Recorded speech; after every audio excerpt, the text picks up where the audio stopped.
Sa ibang balita mga kabrigada, binalaan ng Department of Justice si Sara Diskaya na maaaring makaapekto sa kanyang aplikasyon sa Witness Protection Program. Ang pinakita nitong finger heart gesture at ang mga pahayag habang nasa gitna ng investigasyon sa umano'y maanumalyang flood control projects.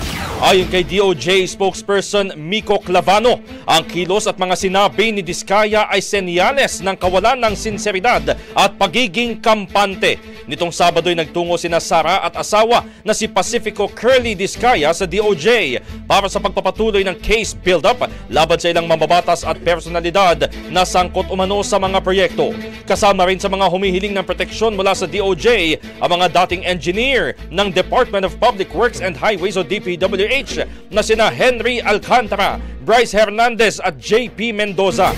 Nilinaw naman ni Justice Secretary Jesus Crispin Remulla na hindi pa formal na maituturing na state witnesses ang mga ito dahil wala pang deklarasyong opisyal na wala silang pananagutang kriminal.